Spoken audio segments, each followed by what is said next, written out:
Friends welcome to Straight Topics. Recently last week homeland security के ऊपर बात हुई इंडिया एंड यूएस के बीच, जिसमें यूएस की तरफ से US federal law enforcement training centre थे और हमारे भारत इंडिया की तरफ थे सरदार वल्लभ भाई पटेल नेशनल पुलिस एकेडमी, जो कि हैदराबाद में है।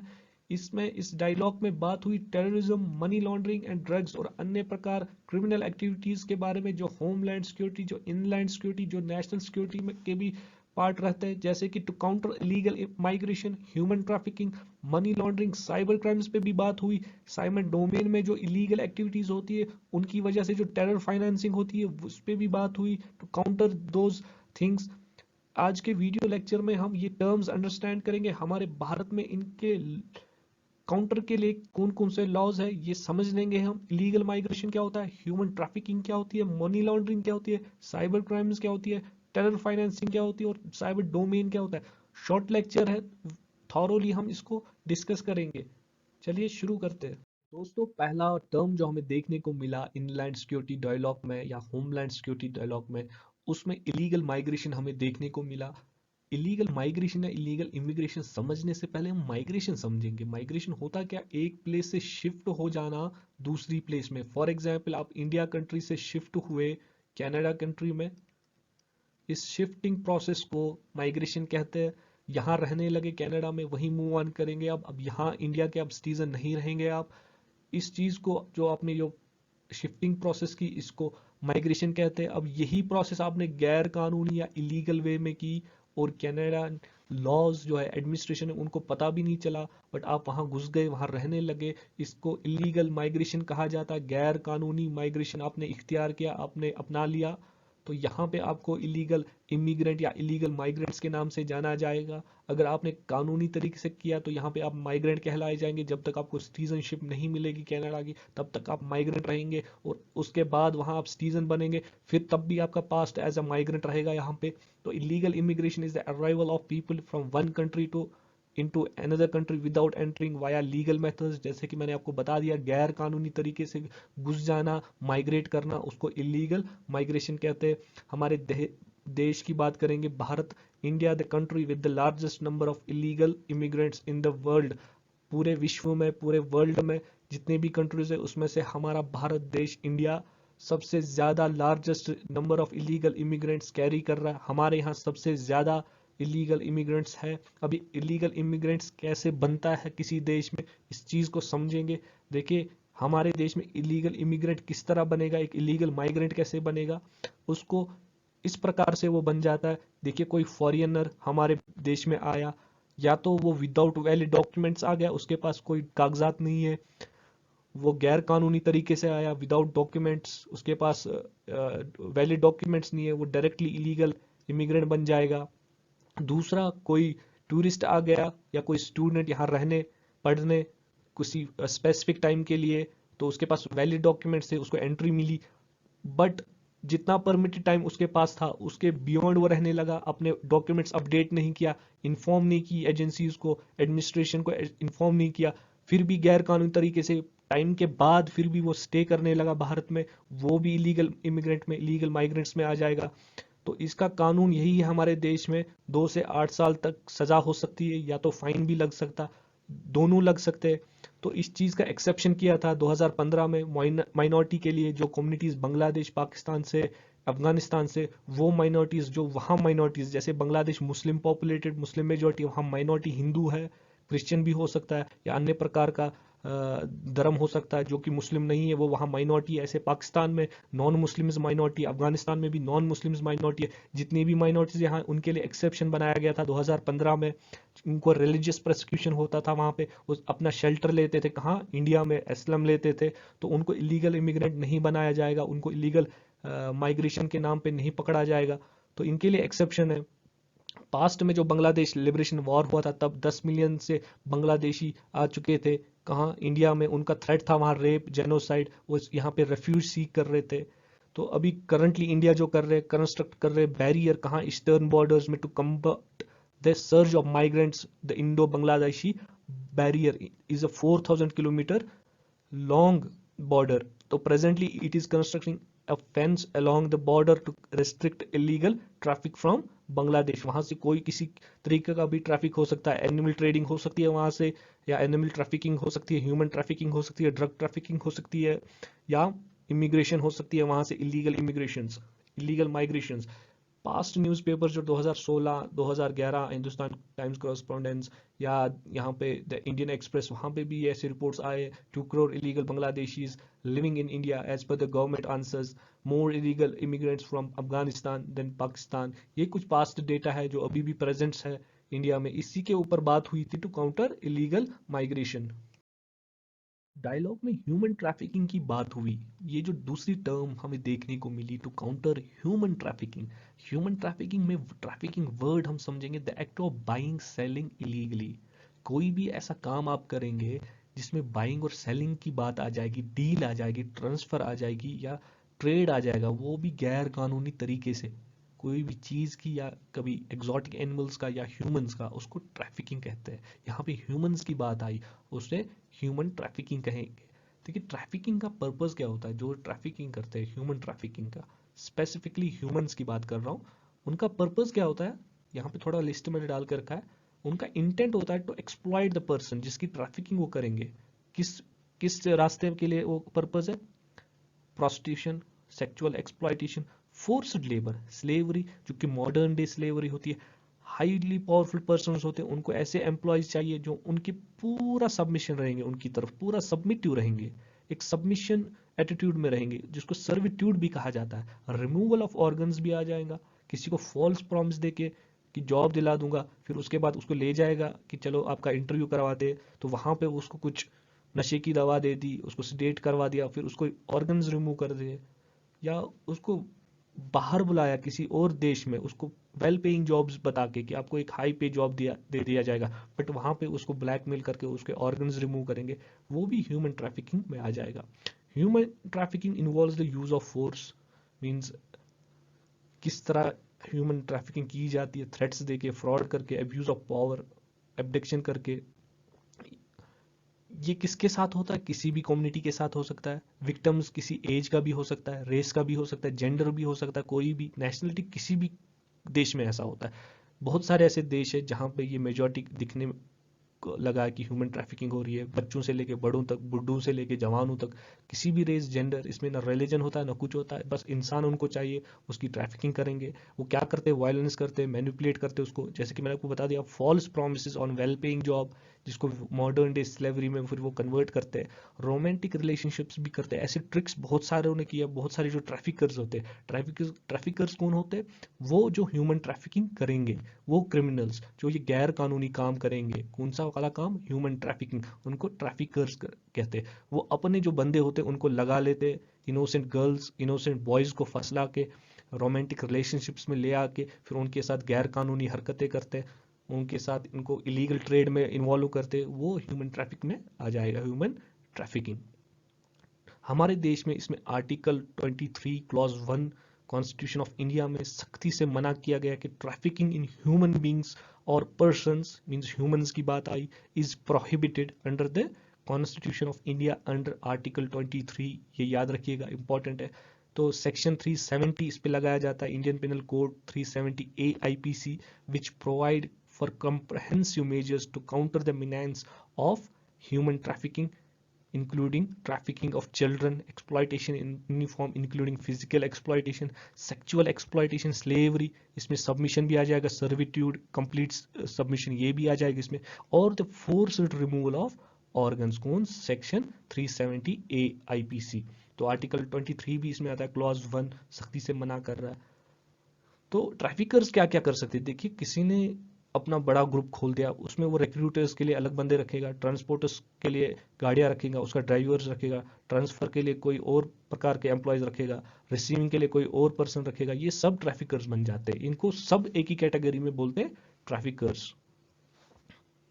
कि जो डायलॉग हुआ उसमें मनी लॉन्ड्रिंग के ऊपर मेजर्स लेने की बात हुई to counter money laundering. Money laundering होता क्या है, money laundering is the process of hiding the source of money obtained from illegal sources and converting it to a clean source, thereby avoiding prosecution, conviction, and confiscation of the criminal funds. It is an illegal exercise that converts black money into white money. For example, आपने 1 करोड़ की रिश्वत ले ली, ये आपके लिए illegal बना, आपको पता है ये इलीगल सोर्स बन गया, जिसने भी दिया जहां से भी आया ये तो इलीगल सोर्स बना। अब आपने इसको कन्वर्ट करना है व्हाइट मनी में, मींस क्लीन मनी में। अब जिस प्रोसेस से आप इसको कन्वर्ट करेंगे या आप कोई भी तरीका ऐसा अपनाएंगे जो कानून की नज़र से आपको बचा देगा और कानून को पता भी नहीं चलेगा, ऐसा लूप होल्स आप क्रिएट करेंगे या ले लेंगे जो गैर कानूनी होगा, इसको कन्वर्ट करना या लेना भी ये जो गैर कानूनी है, इलीगल सोर्स, ब्लैक मनी आपके पास आ गया, इसको वाइट करेंगे, जिस पाथ में जिस प्रोसेस में करेंगे वो गैर कानूनी होगा, ये पूरा प्रोसेस मनी लॉन्ड्रिंग में कहा जाएगा। इस चीज को मनी लॉन्ड्रिंग कहेंगे। एक वास्ट कंसेप्ट है बट शॉर्टकट में converts black money into white, an illegal exercise, ऐसा गैर कानूनी तरीका जो black money means dirty money को कन्वर्ट करेगा व्हाइट मनी में, मींस क्लीन मनी में, उसको मनी लॉन्ड्रिंग कह रहे हैं। यहाँ पे इंडियन इंस्टीट्यूट ऑफ ट्रेड ने एक मनी लॉन्ड्रिंग की स्केमेटिक डायग्राम दी है। देखिए, आपने कलेक्शन ऑफ डर्टी मनी कर लिया, उठा लिया आपने ये पैसा, इसको प्लेस कर दिया बैंक में, आपके लोकल बैंक में इसने आपने प्लेस कर दिया, वो तो आपको नहीं पूछेंगे आपने कहाँ से लाया ये, बट आपने ये 10 रुपए उठा दिए और यहाँ पे ले लिया, बैंक में जमा कर दिए, फिर आपने लियरिंग करा दिया, ट्रांसफर कर दिया इसको कहाँ, उस बैंक अकाउंट में, किसकी, कंपनी एक्स में। उसी कंपनी एक्स ने इसको वायर ट्रांसफर कर दिया दूसरे ऑफशोर बैंक में, आउटसाइड कंट्री में। किसने, एक्स कंपनी ने, किसने, आपका 10 रुपए वाला ब्लैक मनी ट्रांसफर कर दिया ऑफशोर आउटसाइड बैंक में। वो ऑफशोर बैंक ने वाई कंपनी को लोन दे दिया वो 10 रुपए, ठीक है। उस कंपनी वाई ने इसको इंटीग्रेट किया परचेज ऑफ लग्जरी एसेट। ये जो वाई कंपनी है जिसने लोन उठाया वो 10 रुपए का, इसने इस लोन के पैसे से 10 रुपए का कोई लग्जरी इन्वेस्टमेंट या लग्जरी एसेट में इन्वेस्टमेंट कर दिया, फाइनेंशियल इन्वेस्टमेंट।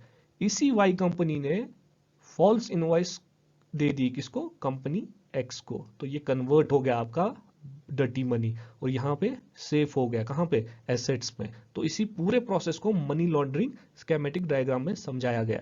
तो हमारे देश में prevention of money laundering act 2002, जिसको PMLA भी कहा जाता है, sanctions for money laundering, penalties for money laundering in India, imprisonment 3 to 7 years, extendable to 10 years, 3 से 7 साल की सजा लग सकती है, 10 साल तक फाइन्स भरना पड़ेगा इस पे, confiscation of proceeds, attachment of properties, आपकी प्रॉपर्टी सीज हो सकती है, आपके एसेट्स लॉक हो सकते हैं, enhancement penalties for repeated offenders, जिसने एक बार किया फिर दूसरी बार भी पकड़ा गया, इसका पास्ट रिकॉर्ड रह चुका है कि ये पकड़ा गया था मनी लॉन्ड्रिंग में, अब दूसरी बार इसको ज्यादा से ज्यादा फाइन लगेगा।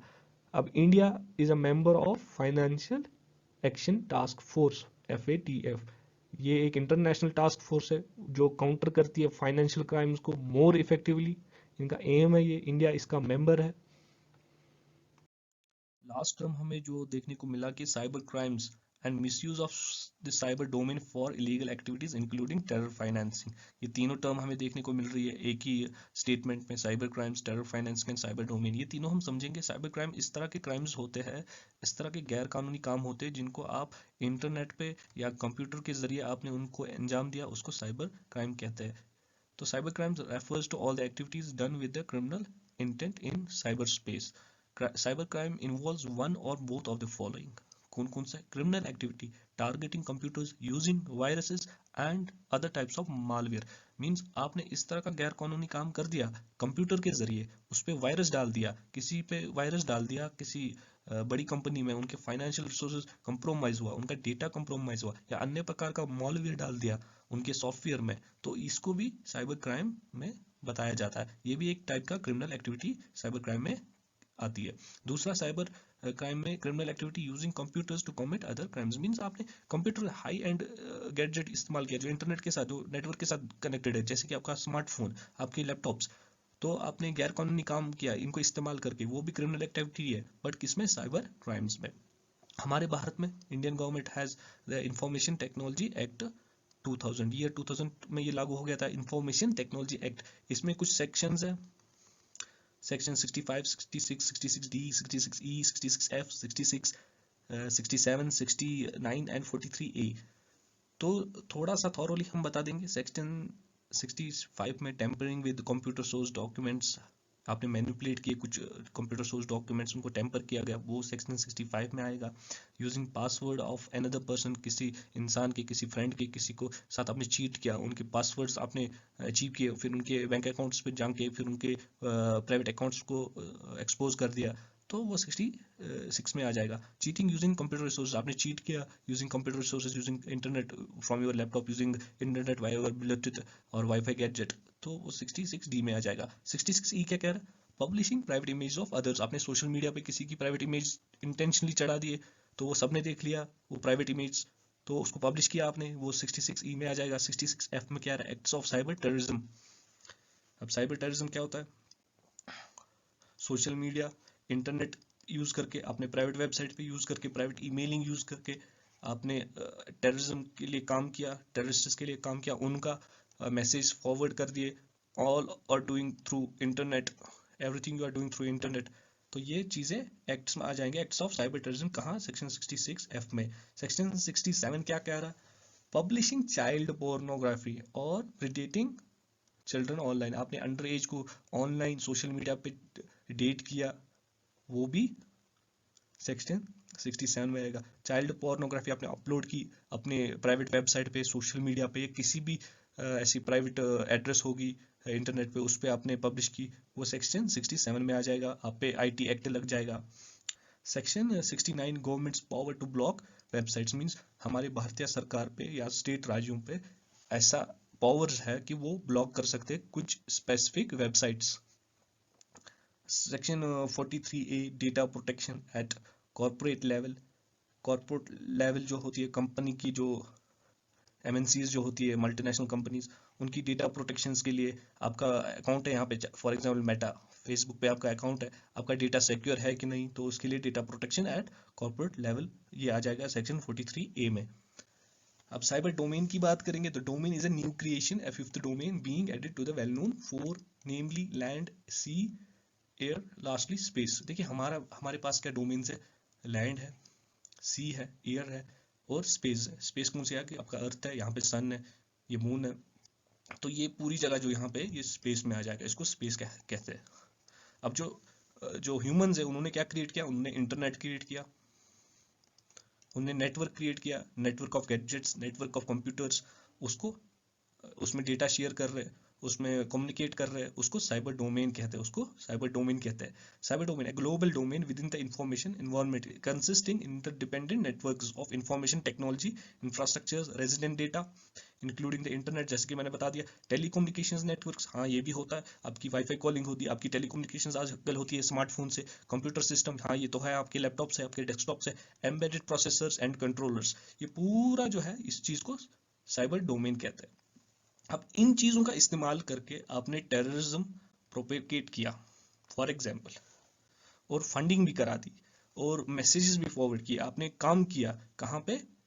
टेररिज्म ऑर्गेनाइजेशन के साथ, मगर किस थ्रू? इस through cyber domain through, internet के जरिए, कंप्यूटर्स के जरिए, आपके पास हाई एंड इंफॉर्मेशन टेक्नोलॉजी, उसके जरिए इंफ्रास्ट्रक्चर है आपके इस ऑर्गेनाइजेशन में, और फाइनेंस भी उसी थ्रू कर रहे हैं, तो उस चीज को टेरर फाइनेंसिंग कहेंगे। इन चीजों पे काउंटर मेजर्स लिए हैं, उस पर बात की है। आई होप कि आज के इस लेक्चर में आपको कुछ टर्म्स समझ आई होगी, जो कि हमने स्ट्रेट फॉरवर्ड में बता दी, ज्यादा डीप नहीं गए। आज के वीडियो लेक्चर में जो होमलैंड सिक्योरिटी के ऊपर डायलॉग हुआ था उसमें जितने भी टर्म्स हमें देखने को मिली वो सारी टर्म्स मैंने वन बाय वन एक्सप्लेन की शॉर्ट एंड स्ट्रेट लेक्चर में। आई होप मैं जस्टिस कर पाया उन टर्म्स के साथ आपको समझाने में। I will take the leave, kindly subscribe this Straight Topics YouTube channel, share with students, with your friends, with your student groups.